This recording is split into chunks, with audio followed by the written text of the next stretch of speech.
तो हम उम्मीद करते हैं कि इस पर जो एसआईटी का जो गठन हुआ है, जो विशेष टीम जो गठित हुई है, वो जल्द से जल्द अपनी रिपोर्ट सौंपे और इसकी पुनरावृत्ति न हो, ऐसा फिर दोबारा न हो, ये सुनिश्चित किया जाना चाहिए। बढ़ते हैं अगली खबर की ओर।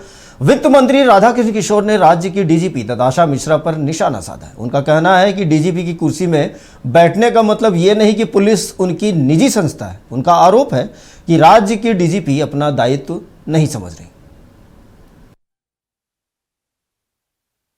26 साल के झारखंड में जो कभी नहीं हुआ वो अब हुआ है। सरकार और प्रशासन के बीच चाहे जितने मतभेद रहे हों, लेकिन आपसी गरिमा और सम्मान का हमेशा ख्याल रखा गया। विवाद चाहे जैसा रहा हो, लेकिन इसे सार्वजनिक स्तर पर लाए बगैर सुलझाने की परंपरा रही है। अपने आवास पर तैनात सुरक्षा गार्डों को वापस भेजने और सुरक्षा गार्डों के लिए उपलब्ध कराई गई कारकेड की 3 बोलेरो गाड़ी लौटाने के बाद अब वित्त मंत्री राधाकृष्ण किशोर ने सीधे तौर पर राज्य के डीजीपी तताशा मिश्रा पर निशाना साधा है। उन्होंने कहा, डीजीपी अपना दायित्व नहीं समझ रही। आपत्ति है वित्त विभाग के इस सोच, पुलिस विभाग के इस सोच पर कि आप गार्ड देते हैं 16, गाड़ी देते हैं 3, तो ठूस के कोई भाड़े की गाड़ी है क्या कि हम ठूस के बैठा कर ले जाए मांडर और चानों? जवानों की सुरक्षा की बात मैं कर रहा हूं। एक गाड़ी में 4 से ज्यादा जवान नहीं बैठ सकते। अब अगर डीजीपी पुराना मानक के अनुसार कह रहे हैं कि नहीं 3 गाड़ी पर्याप्त है, तो डीजीपी बैठ के कर क्या रही हैं? पुराने मानक को बदलें। आज जो आवश्यकता है उस मानक को निर्धारित करें। यही तो सिर्फ मैं कह रहा हूं। वित्त मंत्री का कहना है कि मुख्यमंत्री हेमंत सोरेन के बाद प्रशासन में सुधार तो हुआ है, लेकिन हकीकत यह है कि आज भी मंत्री पर सेक्शन ऑफिसर भारी पड़ जाता है। अभी भी बहुत परिवर्तन की आवश्यकता है। अब वो एक प्रशाखा पदाधिकारी 2-2, 3-3 महीने फाइल जो है सो अपने पास लटका के रखता है।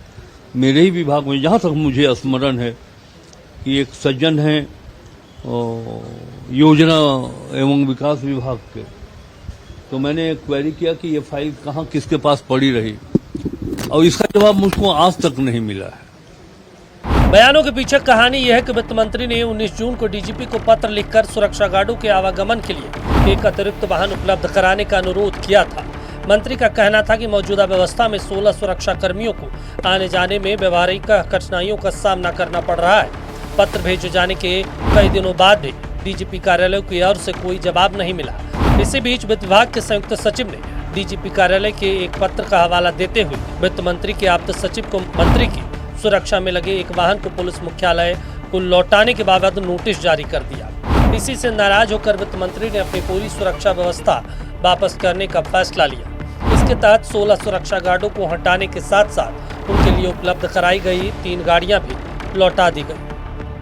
मई 2026 में उन्होंने सार्वजनिक रूप से कांग्रेस के झारखंड प्रदेश नेतृत्व की कार्यशैली पर सवाल उठाए। उन्होंने प्रदेश अध्यक्ष केशव महतो कमलेश के खिलाफ पत्र लिखकर संगठन में परिवारवाद, निर्णय प्रक्रिया और सरकार के कुछ फैसलों पर नाराजगी जताई। झारखंड शिक्षक पात्रता परीक्षा यानी जेटेट में भोजपुरी, मगही, मैथिली और अंगिका जैसी भाषाओं को शामिल नहीं किए जाने पर उन्होंने अपनी ही सरकार के फैसले पर सवाल उठाए। 3 जुलाई को उन्होंने अपनी सरकारी सुरक्षा और स्कॉट वाहन वापस कर दिए। सुरक्षा पर विवादों के बीच डीजीपी की कार्यशैली पर भी उन्होंने सवाल उठाया। इस मामले में अब तक पुलिस मुख्यालय की प्रतिक्रिया नहीं आई है, लेकिन सरकार और प्रशासन के बीच समन्वय और संवाद की कमी को लेकर सवाल जरूर उठ रहे हैं। वीडियो जर्नलिस्ट नीरज के साथ रांची से कमल कुमार की रिपोर्ट।